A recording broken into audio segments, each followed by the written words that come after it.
Smothered pork chops. Smothered pork chops were a common Sunday meal in many African American households. The reason was simple. Pork chops were affordable, filling, and could be stretched to feed a family. The dish usually began with bone-in chops seasoned with salt, pepper, paprika, and garlic powder. They were lightly coated in flour and pan-fried until browned. Instead of starting over with a new pan, the same skillet was used to make the gravy. Sliced onions, and sometimes bell peppers, were cooked down in the leftover pan drippings. A little broth or water was added to loosen the browned bits and form a thick, flavorful gravy. The pork chops were placed back into the gravy and cooked on low heat for 45 minutes to an hour. This slow smothering made the meat tender and full of flavor. The dish was usually served over rice, mashed potatoes, or cabbage, depending on what the family had available. The key to the recipe wasn't expensive ingredients, it was patience and technique. It was a way to turn a modest cut of meat into a comforting, filling meal. Collard greens with smoked turkey necks. Collard greens have been a staple in African American cooking for generations. The dish is known for slow cooking greens with smoked meat to create a rich, savory flavor. Traditionally, ham hocks or salt pork were used, but smoked turkey necks became common when families wanted the same flavor with less fat. The greens were washed thoroughly several times to remove grit, then cut into strips or smaller pieces. In a large pot, smoked turkey necks were combined with water, onions, garlic, and sometimes red pepper flakes. This simmered first to create a flavorful broth. Once the broth was ready, the collard greens were added and cooked slowly over low heat for 1 to 2 hours. The long cooking time allowed the greens to soften and absorb the flavor from the meat. Some people added a splash of vinegar or hot sauce at the end to balance the richness. The leftover cooking liquid, often called pot liquor, was considered nutritious and was usually eaten with cornbread. The dish wasn't just a meal, it was something served at holidays, family gatherings, and Sunday dinners, making it a familiar and comforting part of home. Sweet potato pie. Sweet potato pie has been a cherished dessert in African American households for generations. It became popular because sweet potatoes were easier to grow in the South than pumpkins and carried over traditions from West African cooking, where yams were commonly used. To make it, sweet potatoes were usually baked instead of boiled so they would be sweeter and richer. Once softened, they were mashed and mixed with ingredients like eggs, evaporated milk, sugar, vanilla, cinnamon, and nutmeg. Some families added a touch of lemon or orange zest for brightness, but the base flavor was always warm and comforting. The mixture was poured into a flaky pie crust, either homemade or store-bought, and baked until the filling set and the top formed a slight shine. The aroma would fill the house long before it came out of the oven. Sweet potato pie was more than just dessert. It was part of holiday tables, Sunday dinners, and celebrations. Often, only one person in the family was trusted to make it, usually a grandmother or aunt, because each family had its own version passed down through memory, not written recipes. It was a dessert tied to identity, pride, and home. Fried catfish. Fried catfish wasn't just a meal, it was a gathering. For many African American families, the fish fry was the weekend event that brought neighbors, cousins, church friends, and whole communities together. People didn't just eat fried catfish, they celebrated with it. Catfish was easy to catch in southern rivers and lakes, which made it affordable when money was tight. The fish was usually soaked in buttermilk first, which helped soften the meat and reduce any strong flavor. Then it was coated in seasoned cornmeal, often mixed with cayenne, salt, black pepper, garlic powder, and sometimes a little paprika for color. It was fried in hot oil, sometimes peanut oil, sometimes lard, until the outside turned golden and crispy, while the inside stayed tender. When it came out of the skillet, it wasn't fancy. just laid on brown paper towels or newspaper to drain. Most families served it with hot sauce, usually Louisiana or Crystal, white bread, coleslaw, and maybe baked beans or potato salad. And here's the part everyone remembers. The leftovers were eaten cold the next day on white bread with mustard. Fried catfish wasn't only about flavor. It was about laughter, conversation, music, and shared time. It was community food, memory food, the kind of meal you didn't need a recipe for, because your hands remembered how to make it. Hoppin' John. Hoppin' John is one of the most meaningful dishes in African American food history. It wasn't just eaten. It carried symbolism, memory, and hope in every serving. This dish is made from black-eyed peas, rice, and pork, often ham hock or bacon, and its roots go back to West Africa, where rice and bean dishes were already part of everyday life. When enslaved Africans were forced into the American South, they continued this tradition using the ingredients they had access to. Black-eyed peas were grown in small garden plots, rice was common in the Carolinas, and pork scraps came from the plantation kitchens. Together, these simple ingredients became a complete meal that could feed large families and stretch for days. Hoppin' John is slow cooked, so the peas become soft and the broth turns flavorful. The pork adds a deep, smoky taste, while onions, garlic, bay leaf, and sometimes peppers or hot sauce bring warmth and spice. It's served over rice, simple, filling, and comforting. This dish has a special place on New Year's Day in many black households. The black-eyed peas symbolize coins, and the collard greens served beside them represent paper money. Eating hoppin' John on the first day of the year is believed to bring good luck, prosperity, and peace. But beyond traditions, Hoppin' John was everyday survival done with grace. It shows how families took what little they had and turned it into something delicious, meaningful, and shared. Hoe cakes. Hoe cakes look simple, like thin cornmeal pancakes, but their history carries weight. The name itself comes from how they were originally cooked. In the fields, when enslaved people had no stove or kitchen tools, they would mix cornmeal, water, and a little salt.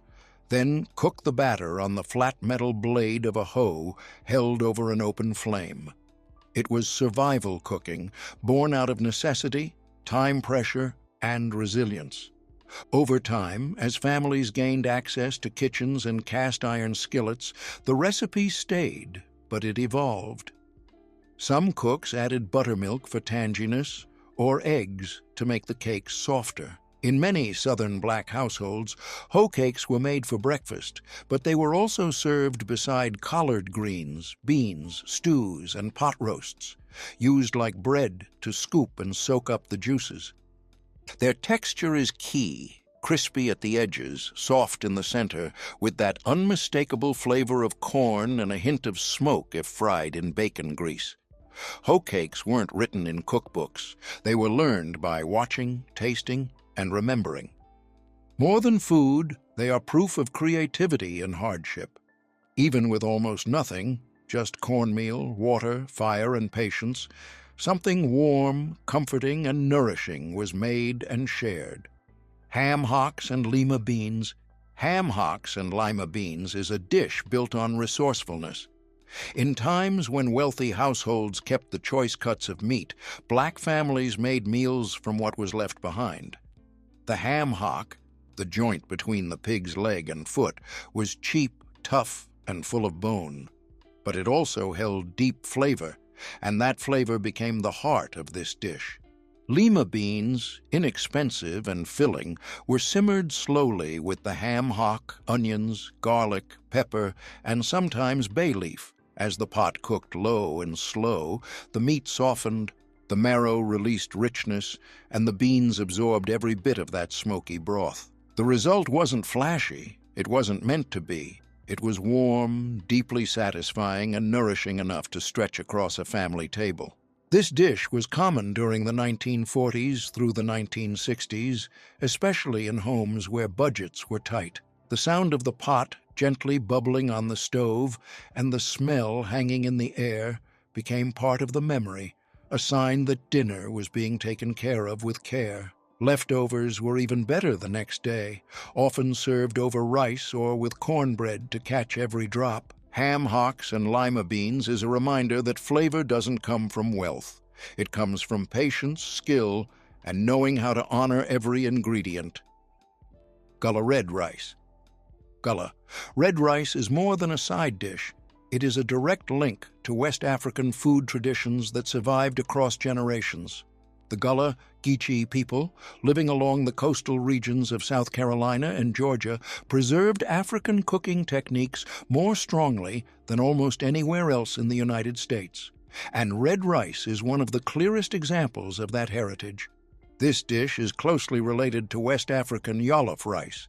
It begins with onions, bell peppers, and garlic sautéed in oil or bacon fat, releasing deep aroma and sweetness. Crushed tomatoes or tomato paste are added next, giving the rice its rich red color, along with spices like thyme, cayenne, or black pepper.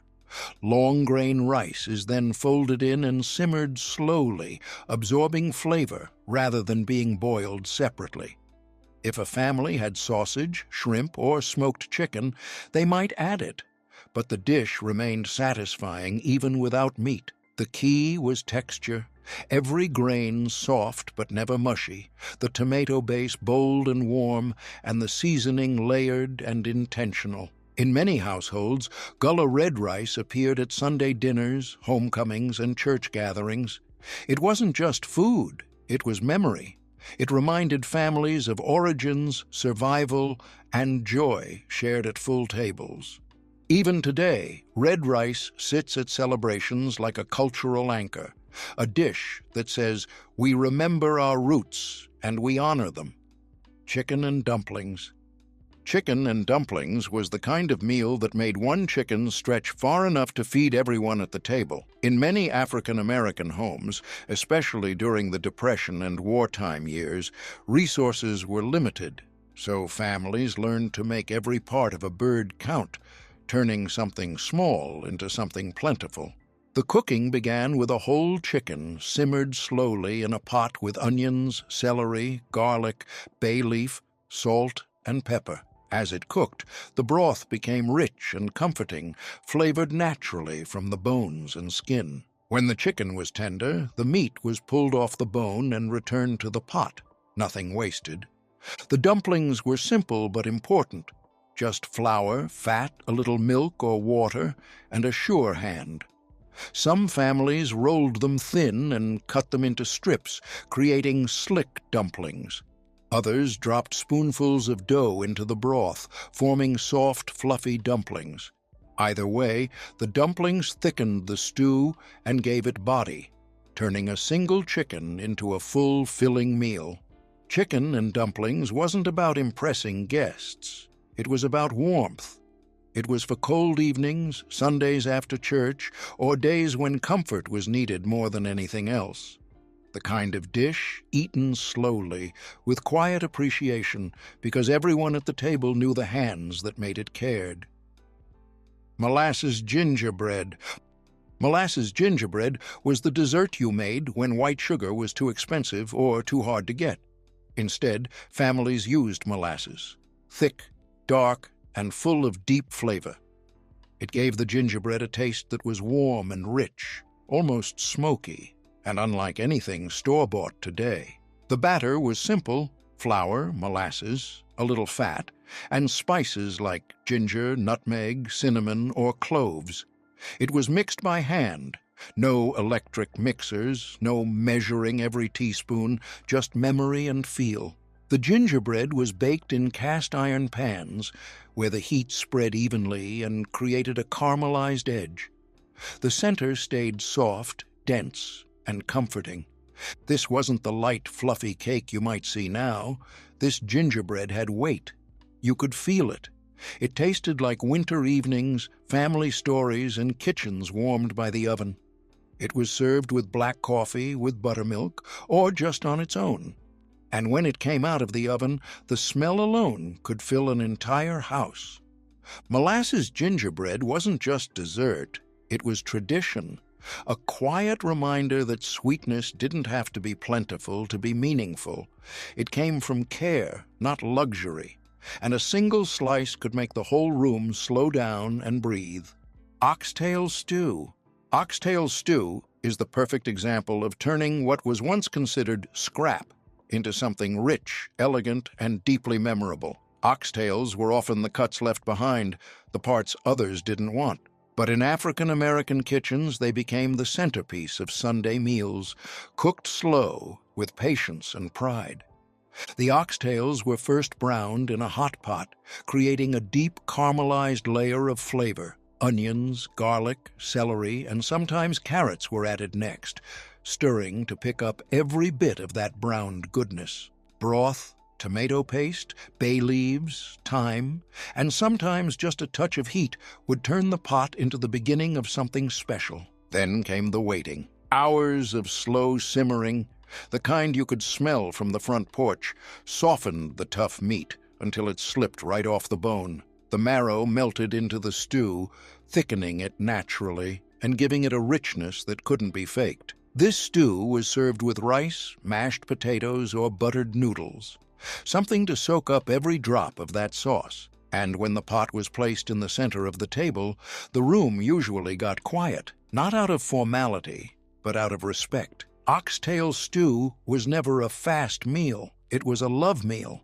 a time meal, a reminder that even the most overlooked things can become extraordinary in the right hands. Chitlins, chitterlings. Chitlins are one of the most emotionally charged dishes in African-American food history. Made from pig intestines, chitlins were not chosen. They were what remained. During slavery, when the best cuts of meat went to the enslavers, the parts considered undesirable were given to enslaved Africans. And even from that, something meaningful and sustaining was created. Preparing chitlins was a skill passed through the hands of elders. They had to be cleaned slowly and thoroughly, a process that could take hours.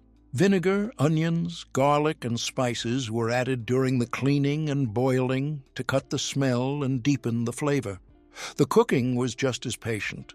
Low heat, long simmer, the kind of slow attention you can't rush. In many households, one person, often a grandmother or aunt, was known as the chitlin queen. She was the one trusted to prepare them correctly, and chitlins were rarely an everyday meal. They came out during holidays, family gatherings, or moments of cultural importance. For some, chitlins taste like home and memory, proof of resilience and survival. For others, they're difficult to eat because they carry the weight of a painful past. But whether loved or avoided, chitlins are a part of the story, a reminder that African-American cooking didn't begin with abundance, but with ingenuity, pride, and the ability to transform what was meant to be discarded into something lasting.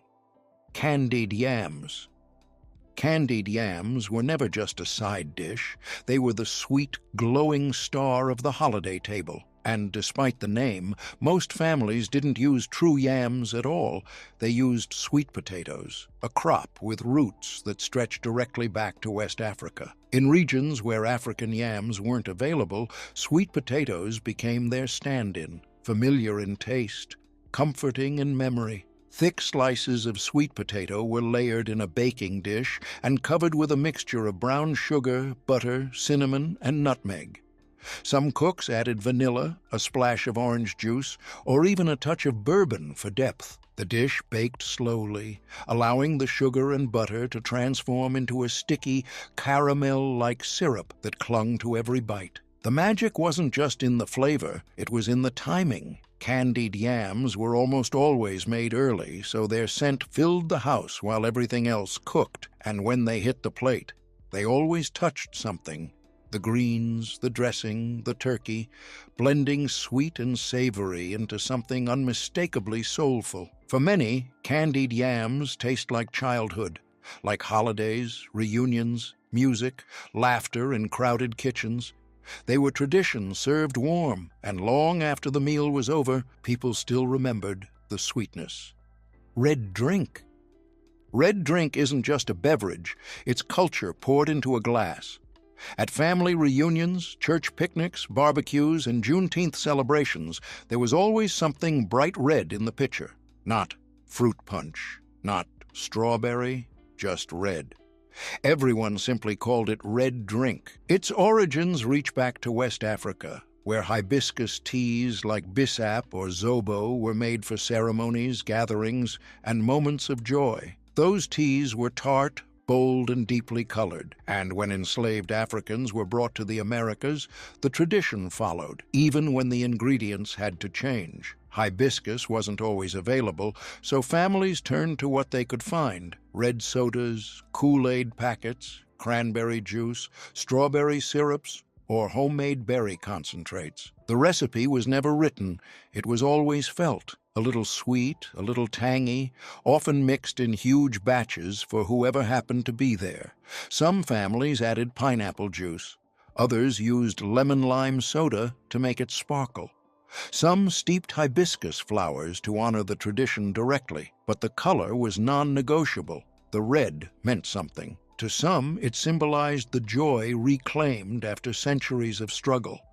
To others, it represented blood shed in the fight for freedom and identity. But for most, red drink simply meant you were surrounded by your people. No matter where it was served, red drink always tasted like celebration. Cold, sweet, and shared. Grits with cheese and butter. Grits with cheese and butter was more than just breakfast. It was the quiet, everyday comfort that started mornings in many black households. Made from coarsely ground corn, grits were simple, affordable, and filling. But when cooked slowly and finished with butter and sometimes a handful of cheddar, they became something warm and deeply satisfying. The pot would simmer gently on the stove while someone stood nearby, stirring every so often to keep the texture smooth. Salt was added early because grits needed time to absorb flavor. And when the spoon dragged across the bottom of the pot with just the right resistance, you knew they were almost ready. Grits weren't just eaten in the morning. They showed up with fried fish at dinner, with eggs on lazy Sundays, or by themselves when money was tight but comfort was needed. Sometimes leftover grits were poured into a pan, left to cool, then sliced and fried the next day. Nothing wasted, always used. This dish didn't need to be fancy. It was the sound of the spoon scraping the pot, the smell of butter melting in something warm, the memory of someone you loved handing you a bowl before you were fully awake. It tasted like being taken care of, even on the hardest mornings. Peach cobbler. Peach cobbler is one of those dishes that feels like a hug, warm, sweet, and full of memory. In many African-American households, cobbler wasn't just dessert. It was a sign that someone had taken the time to make something special. When peaches were in season, families would pick them by the basket, from backyard trees, roadside stands, or farms where they worked. Even if the peaches were bruised or soft, they were never wasted. They were peeled, sliced, and cooked down with sugar, cinnamon, nutmeg, and just a touch of lemon to brighten the flavor. The topping wasn't a perfect pie crust. It was rustic. Sometimes a biscuit dough dropped in spoonfuls, sometimes a rolled sheet laid gently on top. As it baked in a cast-iron pan, the peaches bubbled up around the edges, creating caramelized corners that everyone fought for. Peach cobbler wasn't something you rushed. You could hear it hiss as it cooled, and when it hit the table, steaming and golden, it came with silence first, then smiles. Some families served it with vanilla ice cream. Others poured cold cream over the top. And if there were leftovers, they were eaten for breakfast. No questions asked. It wasn't just a dessert. It was Sunday gatherings, homecomings, repasts, celebrations, the quiet language of love passed from one generation to the next. Neckbone soup. Neckbone soup is one of the clearest examples of turning very little into a whole lot. Neckbones were not considered valuable cuts. They were often the parts left behind, the kind of meat that butchers didn't expect anyone to want. But black cooks knew something others didn't. Flavor lives in the bone. The neck bones were browned first, so their natural juices caramelized in the pot. That browning step was everything. It laid the foundation for richness. Then came onions, garlic, maybe celery or carrots, depending on what the kitchen had that day. Water or broth was poured in, and the pot was left to simmer low and slow. As the soup cooked, the meat softened and loosened from the bone, turning tender and deeply seasoned. The broth thickened slightly over time, taking on warmth, color, and that unmistakable slow-cooked depth. Some families added potatoes. Some added cabbage, corn, or lima beans. Others kept it simple, just bones, broth, and patience. This wasn't a fancy meal. It was a comfort meal, a weeknight meal. There's still something in the pantry meal. The kind of food you could smell halfway down the street when you came home from school. The kind that made the whole house quiet for a moment when everyone took their first bite. Neckbone soup wasn't about having plenty. It was about knowing how to make enough feel like abundance. Black-eyed pea fritters.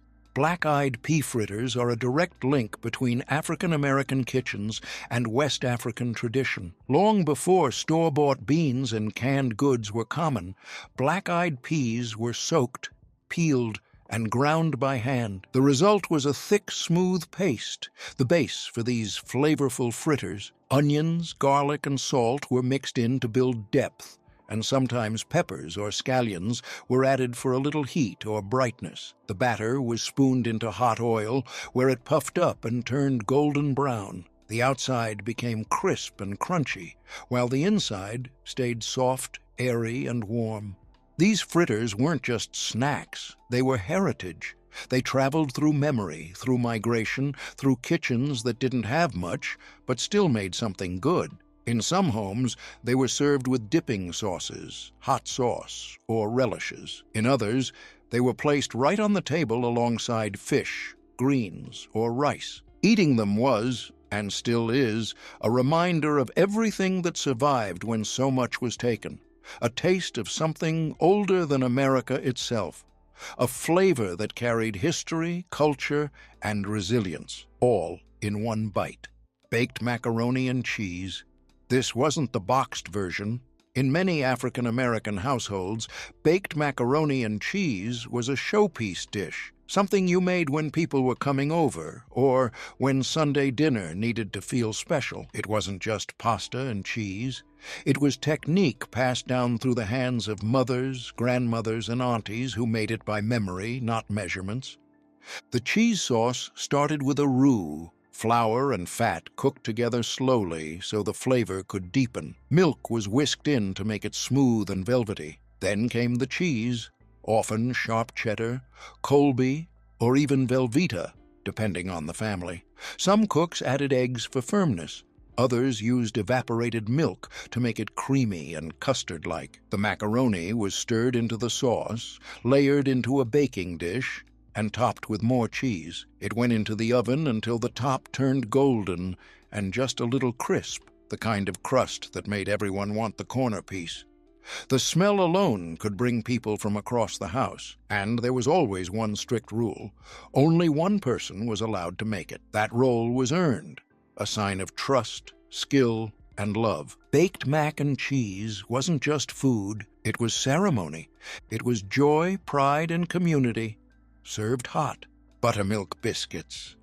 These weren't made with measuring cups or timers. They were made by memory and feel. In many African-American kitchens, biscuits were a morning ritual, something put together quietly before the household woke up. The person making them didn't consult a recipe. They just knew. The dough began with simple ingredients: flour, baking powder, salt, and cold fat, usually lard or butter. The buttermilk gave the biscuits their signature tang and tender crumb.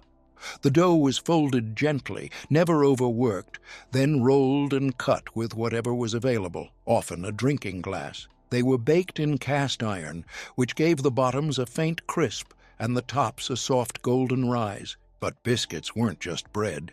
They were connection.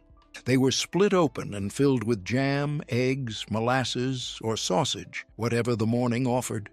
They were used to scoop gravy or to soften the taste of strong greens. They were placed in napkins to stay warm at the center of the table. For many families, the biscuit tin, usually dented, warm, and wrapped in a towel, meant comfort was here. Even today, someone will try to recreate Grandma's biscuits and say, "Mine still don't taste like hers," because the real secret ingredient wasn't butter or technique. It was time, love, and the hands that learned from hands before them. Sorghum syrup on everything. Before store-bought maple syrup or white sugar were common, there was sorghum, a dark, thick, earthy syrup that carried the taste of fields, fire, and memory. In many African-American households, especially in the rural South, sorghum wasn't just a sweetener, it was an essential ingredient that stayed in the pantry year-round. Sorghum came from tall stalks grown in hot fields. Families crushed the stalks, boiled the juice for hours, and skimmed it slowly until it turned into a deep amber-brown syrup. The process was slow and careful, almost ceremonial. For many elders, it was their first lesson in patience and respect for the land.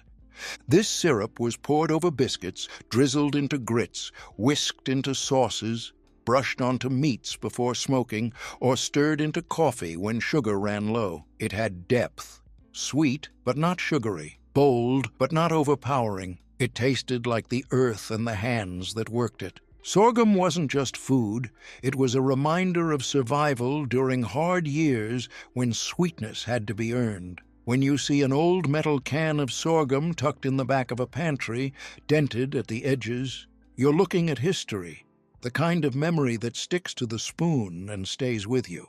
Liver and onions? This was the dish that made the whole house stop and notice, whether from the smell or the memory attached to it. Liver and onions was not glamorous, but it was significant. It came from a time when families cooked what they had, not what they preferred, and they learned to make it taste like comfort. Liver, usually beef or pork, wasn't expensive. That's why it showed up during the Depression, during ration years, and in households where every ingredient had to count. But liver needed care. It was soaked in buttermilk first, not for flavor, but to soften the metallic edge. That step alone was a grandmother's wisdom. Then came the skillet, heavy, hot, and seasoned by decades of meals. The liver was dredged lightly in flour, seasoned simply, and fried until browned. But the real soul of the dish was the onions. Sliced thin and cooked slowly in the leftover drippings, they turned soft, sweet, and golden. The kind of flavor you only get by taking your time. Served with rice, mashed potatoes, or grits, the dish was warm, rich, and filling. The kind of meal that told you someone cared, even when money was tight. Children often wrinkled their noses at first, but many remember the moment they tasted it and understood work, sacrifice, and the love hidden in the pan. This wasn't just dinner, it was resourcefulness turned into nourishment, a reminder that flavor can come from what others overlook if you know how to handle it with patience and respect. Chicken gizzards. Chicken gizzards were never considered fancy, but in many African-American households, they were treated like something special. The gizzard is a tough, muscular part of the chicken, which meant it needed time and care to turn tender. And that time was love made visible. First, the gizzards were cleaned thoroughly, trimmed and boiled low and slow until they softened. That simmering step was essential. It transformed something chewy and overlooked into something worth craving. After that, there were two paths, depending on the cook. Some people fried them, seasoned well, floured, and dropped into hot grease until the outside crisped golden, while the inside stayed firm and flavorful. They were eaten with mustard, hot sauce, or right out of a paper bag. Others served them in gravy, slow simmered in a rich pan sauce with onions and spices, then poured over rice, grits, or mashed potatoes for a meal that filled the belly and the spirit. And no matter the method, one rule always existed. If someone was quietly eating gizzards in the kitchen before dinner, that was the cook's privilege. Chicken gizzards were thrift, skill, and heritage in one dish. Proof that flavor isn't about expense, it's about knowing what to do with what you have. Cornbread dressing. This is not stuffing, and in many black households that distinction is non-negotiable. Cornbread dressing stands on its own as one of the most meaningful and memory-filled dishes in African American cooking. It wasn't just served, it was prepared with intention. The foundation always began days earlier. Cornbread was baked ahead of time, then left to dry or stale slightly, because fresh cornbread would crumble too soft. When it was time to prepare the dressing, that cornbread was crumbled by hand into a big bowl, a texture you learned by sight and touch, not measurement. Then came the aromatics: onions, celery, sometimes bell pepper, sautéed until fragrant. Chicken broth was added slowly, poured not by the cup but by the ear, listening for just the right consistency. A couple of beaten eggs helped bind it together, and sage was almost always the signature flavor, warm, earthy, unmistakably Southern. The mixture was spread into a casserole dish and baked until the top set golden and the center stayed soft and tender.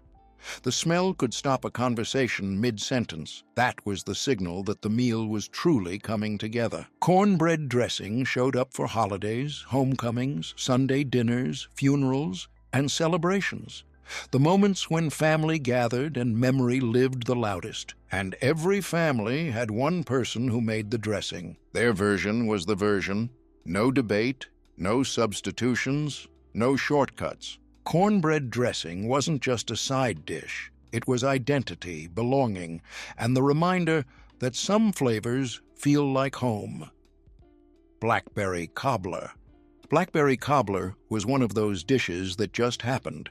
Not because someone planned it, but because the season told you when it was time. When blackberries ripened along fences, dirt roads, or behind the churchyard, kids would come home with scratched arms, purple-stained fingers, and buckets that were never quite as full as they were supposed to be. Too many berries got eaten on the way back.